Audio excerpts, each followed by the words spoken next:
Hello, my name is Eric Goldberg. I'm an associate professor of medicine at the University of Maryland Medical Center, and today I will be interviewing Dr. Sergey Kantsevoy from Mercy Medical Center and professor of medicine about his recent article on treatment of hemorrhoids. So, Dr. Kantsevoy, if you could please tell me what type of patients do you consider for this type of therapy that you're providing?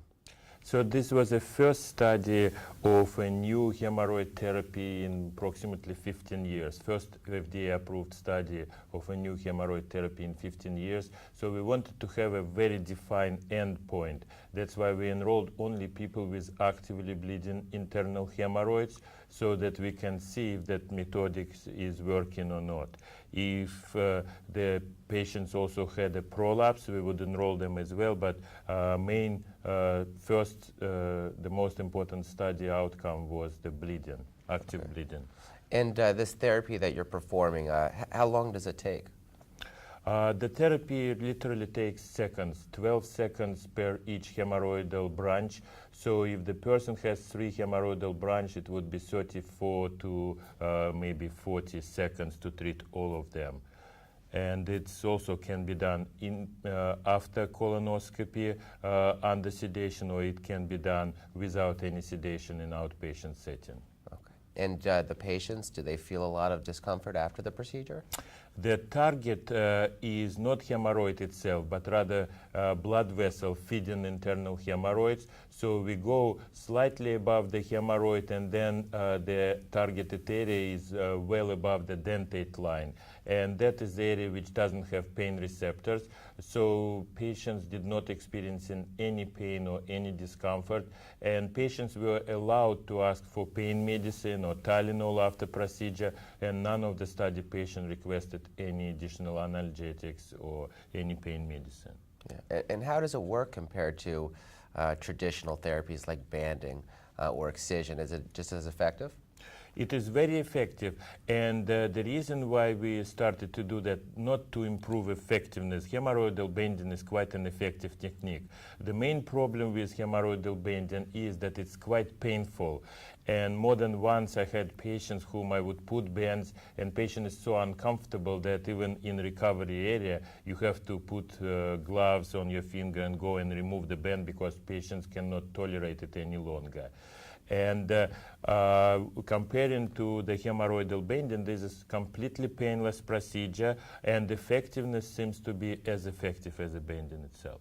Oh, that's great. And I have no experience performing this procedure. What's the learning curve for someone like me to learn this technique? You are therapeutic endoscopist, so you're already doing much more cumbersome procedures, and for you there will be practically no learning curve. Explanation of how the device is working, and then you will start doing it, and I see that the very first procedure will be successful. So there is no defined learning curve for somebody with your skills. That's great. And then how cost effective is the therapy? Is it expensive to do this? Comparing to the traditional bending, it's less expensive, and comparing to infrared device, it's less expensive. But mostly cost effectiveness comes because you need only one therapeutic session. With bending, many people, to decrease the pain of procedure, apply 1 band each session. So if you have 3 hemorrhoidal branches, then you will have at least 3 procedures. With infrared, you can get between 10 and 20 procedures. With this technique, we're just using 1 procedure, and that's all. So it appears to be well reimbursed, and it appears to be a cost-effective technique. It seems like a lot of gastroenterologists are shying away from hemorrhoidal therapy these days because of some of the complications you've alluded to with banding therapy. Maybe this will bring them back into the arena, and gastroenterologists will start treating this again instead of sending all of their patients to their surgical counterparts. That's what we hope for, and the reason why we started to do it, because surgeons usually try to operate on patients with grade 3 and grade 4 internal hemorrhoids, and patients with grade 1 and 2 internal hemorrhoids are not really surgical candidates, and those are the ones which were targeted in this study. Grade 1 and 2 internal hemorrhoids hemorrhoids. We think any gastroenterologist can do it, require minimal equipment, can be done in the office, and quite an effective technique.